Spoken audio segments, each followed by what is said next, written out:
Hi everybody, it's Lee White joining you this afternoon, and I'm just getting ready to check that all of our technology is working, is looking good, and we're going to be sharing or hearing from a very inspiring young woman, Fibi Shaw, today, who I'm so delighted has joined us. Thanks very much for being here today. Thank you for having me. So Fibi is the founder of Hair by Fibi, her own salon, after many, many years of working as a professional stylist and principal stylist in Sydney and in a number of other places, and also as an educator. And today Fibi's going to be sharing all about how she knew as a young person what her calling was, how that revealed itself to her, and the different steps that she took to where she is today as a professional educator and stylist and business founder and manifester of a number of amazing things in her life. So join us for our Q&A chat today as we get to hear behind the scenes with Fibi. So I'm so excited that you were able to be here. Thank you. Ever since you've opened your own business, I've been looking forward to sharing your story with everybody. And can you just start with telling us a little bit about what it was like when you were growing up? Because you grew up in a small town. Yeah, so I grew up on, I suppose you'd call it a hobby farm. So we had just under 10 acres in a place called Myocum. So most people haven't heard of Myocum. It's in the Byron hinterland. It's sort of in between Mullumbimby and Byron Bay. So we had, horses and cows and chickens and tank water, and so this is the big smoke for me. And so what do people, when you're growing up in a small town, what do you think that people are expecting of you, and you're even expecting of you? It's a pretty interesting area. So I went to Mullumbimby Public School, and there's a lot of people that grow up in Mullumbimby, stay there, have a family and don't really branch out too much. But then on the flip side, you've got Byron. So it's a very transient kind of seasonal place. You get a lot of backpackers coming through. So you've kind of got this small town kind of, you really want to be grounded and homely and just, put your roots down and stay there. But then that's sort of fighting against this urge to kind of get out there and see the world because of all these other people that you're meeting. That tell you about other places. So was that a bit of a thing to kind of fight against, am I going to stay or go, or what did you imagine your adult life being like? I think, it's so hard because I'm a Gemini, so I'm definitely, always trying to fight between two kind of ideas. So I think for me it's always been that battle of being really content and and wanting to be grateful for what I've got, but also wanting to grow as a person. So I think I always knew that I would leave, but was open to the idea of eventually going back, but who knows. And something I think is really amazing about your story is, so you were growing up going to Mullumbimby High, and there was a moment in your life when you knew what you wanted to do. And can you share a bit about that moment? So I was, let me think, probably about 15, and I'd got my hands on some supermarket packet dye. I went jet black, and it was a very patchy, uneven result. So I went into a salon and I said, "Can you fix it?" And I said, "I want to go blonde." And the girl said, "Absolutely, easy." Anyway, she bit off a little bit more than she could chew. Which only you know now. Yeah. And it's funny because I grew up in this household where everybody goes to uni, like everybody's quite academic in my family. So the idea of doing a trade was a little bit, no one really talked about it. So I got home from being in the salon. I'd spent all of my savings and my hair was just fried, and it was this brassy orange mess, and I felt horrible. I was devastated. I was crying, and I actually ended up going back to the salon and then saw another girl. and she fixed it. And just going from being absolutely beside myself to feeling so much more confident. You know, I went from I'm never leaving the house again, I'm not going to school, to feeling really good about myself. And I suppose seeing that her ability to kind of calm me down in that hysterical moment, but also the amount of skill and science involved, and she explained every bit of the way, and she ended up being my boss for the first year of my apprenticeship. So yeah. Wow, that's amazing. Yeah, so just realising how much your appearance, as superficial as it might seem, it really does affect your confidence in a huge way. Oh, definitely. Yeah, so just wanting to be able to help people with that. Yeah, that's so powerful. Yeah. We're all light workers in different ways, aren't we? Like if somebody is a singer and they think, oh, you know, growing up or something, they might think it's not a real job, or those sort of things where people are doing many different things that do make the world a better place. Yeah, and definitely. hair salon's right up there right as far as I'm concerned. Yeah. That's the thing, that no matter what economic times, I don't think it ever changes. I don't know. That's it. I think some people see it as a luxury, but it is absolutely a necessity. And you know, it's the thing that if you say if there is a little bit of an economic crisis and people do lose their jobs, you're going to a lot more interviews, and people need to feel good about themselves. You know, it's true. Look good, feel good, play good. So, absolutely. And so you were in Sydney and you were working in the salon and everything was going great, but I know that that's where I met you like a decade ago, and I would come in, and I think you might have even done my daughter's hair in the beginning.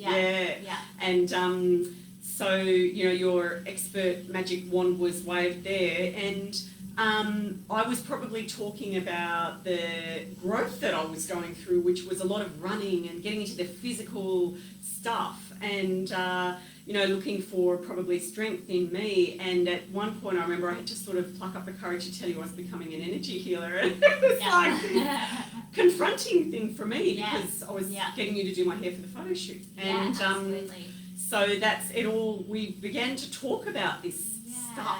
Yeah. And you seemed to know quite a bit about it, which was great from my position.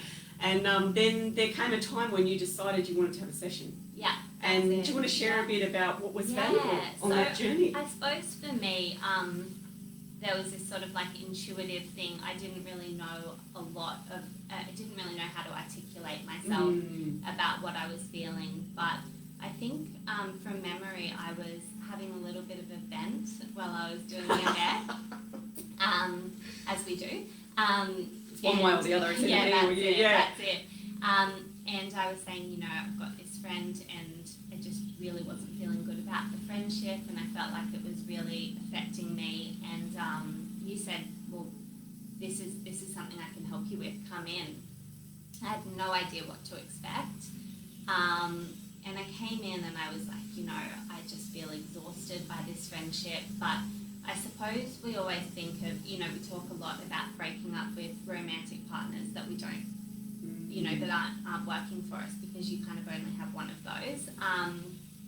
And you don't really think about ending friendships. That's usually something that's really negative, or it's perceived that way. And we just talked about setting boundaries and letting go of relationships that don't really serve you. And for me that was huge, because I think when you're in the service industry particularly, you're a people pleaser by nature a lot of the time, so you're wanting to make people feel good, and you're really wanting to kind of pander to the needs of everybody else. So being able to kind of say no and speak up and distance myself from things that don't align with me, and being able to understand that that's what I was feeling, I think that was massive. It is huge, isn't it? And especially as someone who's a hairdresser, because people, like, they expect so much of you, and they do want to come in and have your full attention. Yeah.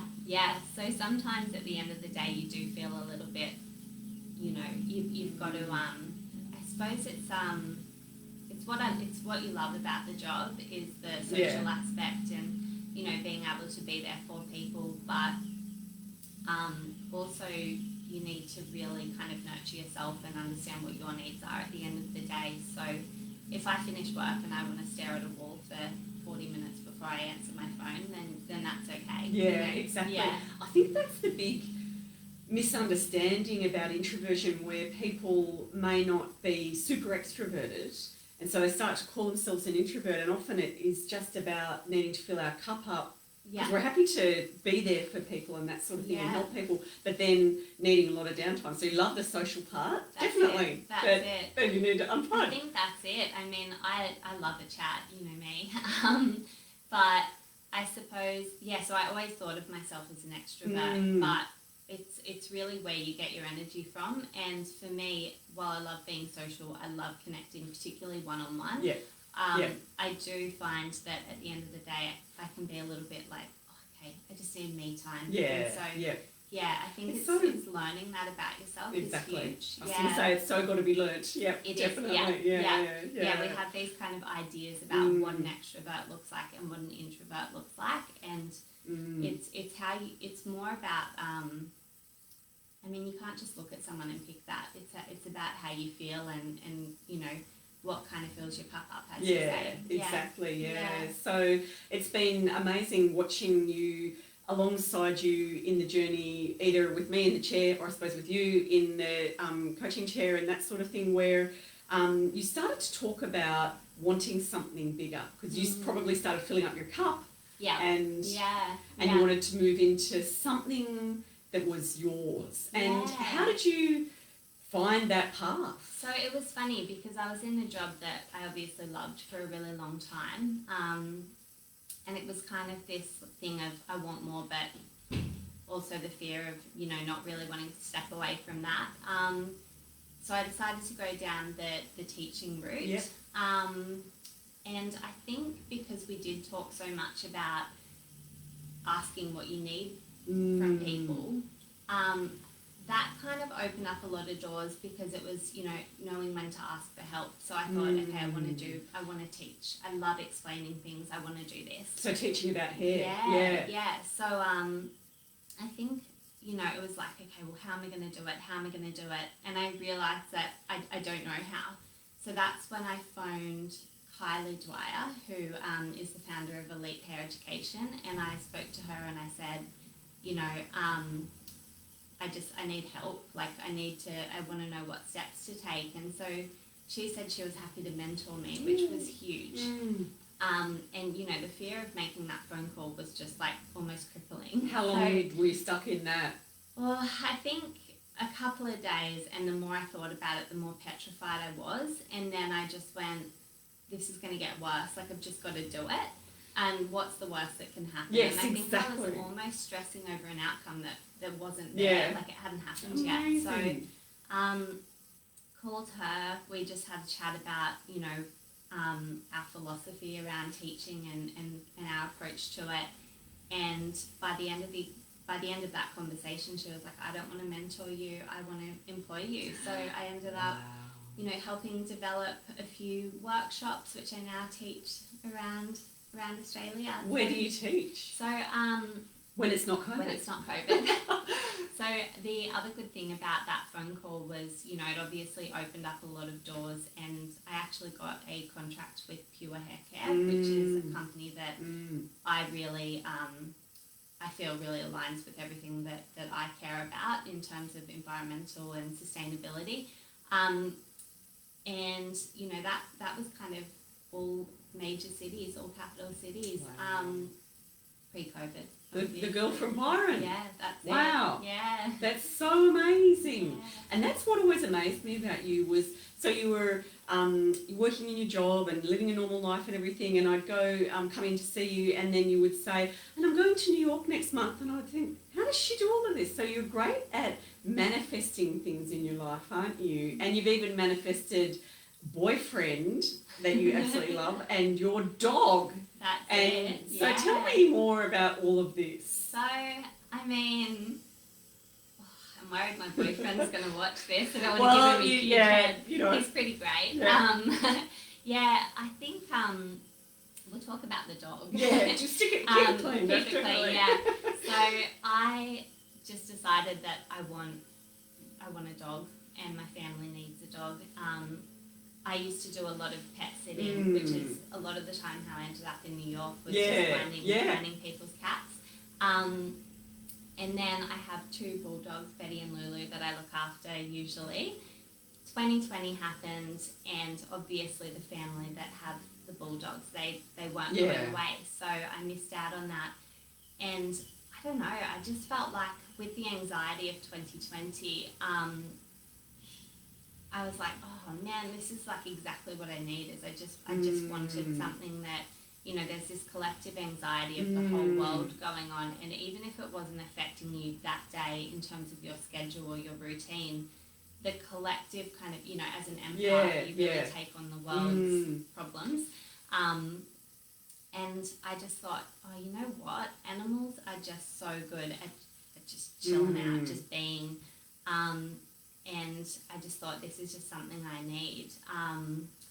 So I suppose as well, going into working for myself and having that flexibility, so there were so many things that kind of led to that. But I think one thing that stuck with me was an Abraham Hicks. Oh, I love Abraham Hicks. Yeah, so it's, I can't remember what it was. They were telling a story, I think, about a neighbour's cat. And they were saying that, and they were saying that the cat just is so good at just being. Just sitting there and like nothing phases it. And there was this one quote that was, they don't fret it in, they let it in. And that's when I was like, oh, wow. That's what I need. You know, that is so what I need. So I ended up just putting it out there. I you know, spoke to people about it, spoke to clients, spoke to my physio, who is crazy dog lady. And she actually ended up putting me in touch with someone. I'd said I wanted a Cocker Spaniel, but I also wanted to adopt a dog because there's so many dogs that do need homes. So she put me in touch with somebody who was thinking about rehoming their 1-year-old Cocker Spaniel puppy. This was in October, I think. And then that fell through. And then a couple of weeks ago, the owner texted me and said, hey, and weird thing is she already had my phone number, so that was amazing. We'd met in the toilets on a night out, so yeah. And we ended up meeting up, and one thing she said to me was, have you gone and met any other dogs? And I said no, because I decided in October that this was my dog, and so I just didn't look at it anymore. And now, as of today, he's our dog. So I keep saying my dog. He's our family dog. He's mine. You created him coming to you. Oh, that's so amazing. Yeah, so don't fret it in. Let it in. Yeah. So we've got to just let go of worrying about how it's going to happen. And is the key, isn't it? Absolutely. And that is such a big thing in your life. You're manifesting all of these different things. I'm just going to check on how we're going here technology-wise, and one moment, quick pause. Very good, because I would hate us to be going, and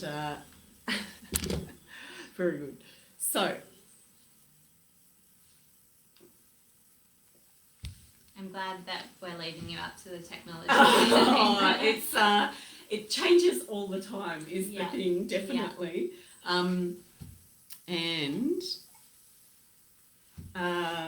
Next, I wanted to just ask you a bit about what do you think was the, how did you bridge like being an employee, which was so great, like everything was great, to really, you'd gone down the road of being in business in a way by being an educator and having all of that going, and then the leap to actually opening your own salon is completely different. And how did you do it? Because I should say that this thing of how we get so frightened about it is our fears.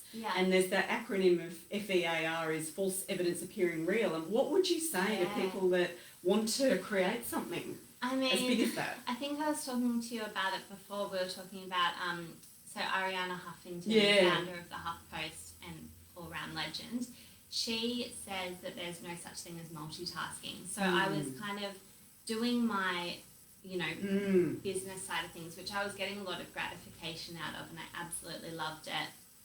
But I was so comfortable and safe in this this job that I'd had for 10 years. And I sort of was like, okay, well, I want to do more, but this is my safety net. And it was really hard, you know, even just coming up with a spreadsheet and doing this and doing that. It was so hard to put the wheels in motion, do any consecutive planning, and just, you know, take any steps, because the fear of resigning was just the biggest thing in cutting that kind of safety net. So I wasn't really able to get anything done. And, you know, there was the fear of disappointing people that, you know, have looked after you for 10 years. There was also the fear of just being 100% responsible for yourself and, you know, not being able to let someone else do all the hard stuff. So that is attractive. I know, so attractive. So I think eventually I realised that I was just getting a little bit stuck in the mud, like I wasn't doing anything. And it's because it didn't have my whole, you know, my whole focus and my whole energy. So I just had to kind of, you know, cut that sort of safe zone loose and just free fall for a little bit.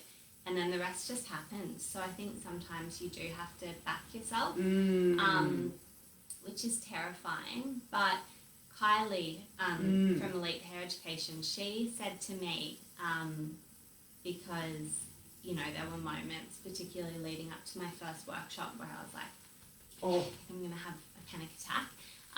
And she said, every time you feel that, you know, that feeling in your chest, like, you know, you think you're going to pass out or whatever, she said, when you feel that feeling, that's just you growing. And every time I do feel that, I visualize kind of expanding. And every time I get that anxiety, just realizing that if I push through this, then you're growing. And that's awesome. So, that is so profound. It's like the shell cracking. Yeah, exactly. Yeah. So, and it's funny because, you know, I think a lot of people think growing up, I mean, you know, my family's amazing, and people think, you know, like, they don't validate the fact that you do still have the same fears and the same anxiety when you do have such a good support network. But everyone has it, and it's just breaking your own barriers, like, no matter how big or small they are, is just a huge step. So, So is it the beliefs and perception of who you are and what you're capable of, and if you're good enough? Yeah, I think so. And that comes down to, I think, every aspect of it. So even in relationships, like, you kind of accept what you think you deserve around your self-worth. And so if you're able to set those boundaries with relationships and toxic friendships and whatnot, then you're kind of going, well, no, I'm this good and I need this. And I think being able to take steps forward in career-wise, just, you know, anything, you have to have that little bit of the same belief system going on. So, It's so courageous, it really is. And do you recognise when I'm saying that to you? Yeah, it's funny because you kind of go, oh, you know, it's nothing. But I think on a personal level, like it is. It was a huge thing for me. So, a moment of appreciation for you, and just like inspiring everybody else of what is possible when you change your beliefs. That's it. And it's, I guess learning to ask for what you need would just be the biggest thing, because, you know, there's that whole thing of going, well, okay, I have this belief system, and then going, well, I don't need help from anyone, but being able to get that balance right, I think is really important as well. So having, you know, good mentors, good coaches, that kind of thing, but also backing yourself entirely. Yeah, so, I think that backing yourself is where people get so stuck. Yeah, absolutely. Yeah. Any tips? Yeah, it's so hard.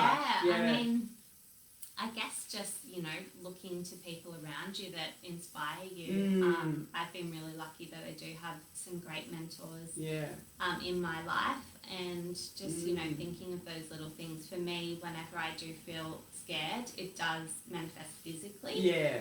So feeling those kind of physical cues and going, oh no, this is like just checking in and going, okay, remember to breathe, and this feeling is just growth. Growth. So, yeah. Wow. And that's what life's all about, isn't it? Just long-term, ongoing growth. That nothing stays the same. That's it. It's amazing. And I didn't ask you this beforehand, but do you have a bit of a vision for the years ahead and what the next growth might be? Got the dog, got the guy, got the business. It's all happening. Oh, I mean... A holiday, maybe? Yeah, maybe. 2022. Yeah. Oh, look, I guess,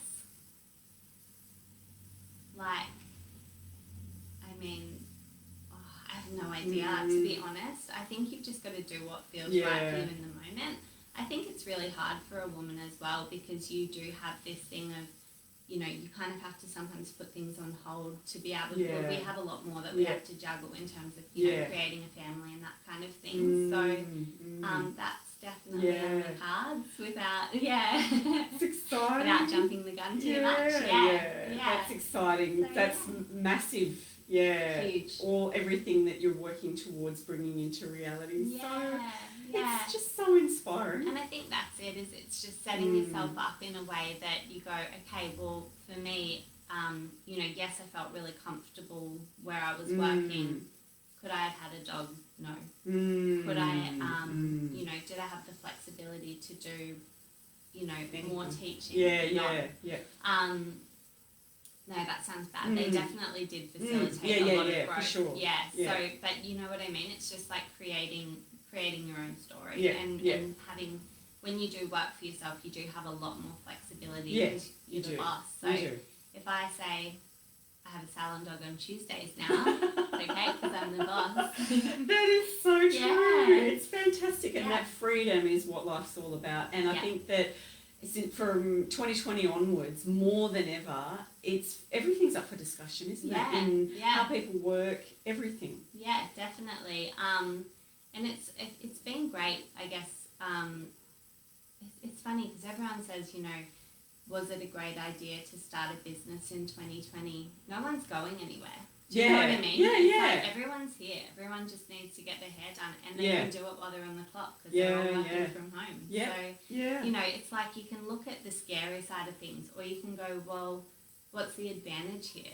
So, exactly, It's all in that perspective. Definitely. It's kind of looking on the bright side of what's possible. Yeah, definitely. Yeah. Like, without, I feel like I've thrown out about 100 cliches today, but, you know, glass half full. Yeah, that's right. Glass half full, and back yourself is a big one, definitely. Don't fret it in, let it in. That's it. They're big ones, definitely. Yeah, so, I mean, and like I said, that doesn't come supernaturally for me, so it is about reminding yourself and also surrounding yourself with people that will remind you that as well. It's funny, I was talking to my boyfriend about doing this, and I was like, oh my God, what am I doing? And he said, well, what are you talking about? And I said, oh, we're just going to talk about pushing through the fear of doing things and blah, blah, blah, but I'm so nervous about being on camera and blah, blah, blah. And he goes, well, isn't that exactly what you're on there to talk about? So just do it. And I was like, huh. Touché. So you've got to have the right people around you, don't you? Changing how we perceive it through the eyes of fear, or it might not work out, or something, I might get it wrong because it's new and all of that. I'm sure there's going to be lots of interviews for you ahead. Well, let's just see if there was anything that you can respond to right away. I'm not sure. Don't know what's going on here. I'm not sure if I'll be able to see. It's always the challenge. Anyone that's a regular here on these lives know how I get with my comments. But we will be looking into the any comments that we might be receiving and replying in the replay, absolutely. And do you have anything else that you would like to add to your incredible inspirational tips for us? Because like you have gone through the whole journey of coming in and like if nothing's kind of going right, to create it at all. Yeah, I mean, I think just like the main thing is stopping and analysing your life. Like sometimes everything goes to crap and you go, okay, I need to reassess, but then you're kind of not really in a great headspace. I think stopping and reassessing even when everything's going perfectly, like that's always a good thing as well. Because out of a bit of a sticky situation, you can definitely go, okay, well, I need change and I want to grow. But sometimes when everything's really good, it's still okay to shake it up a little bit. So yeah, that would be kind of my main bit of advice is just not being scared to change it up. Yeah, that's fantastic. Cool. Yeah. Thanks so much for being here Thank today. you for having me. Yeah, pleasure. Well, please let us know if you have any questions or comments for Phoebe, and we'll be replying in the replay. Bye for now.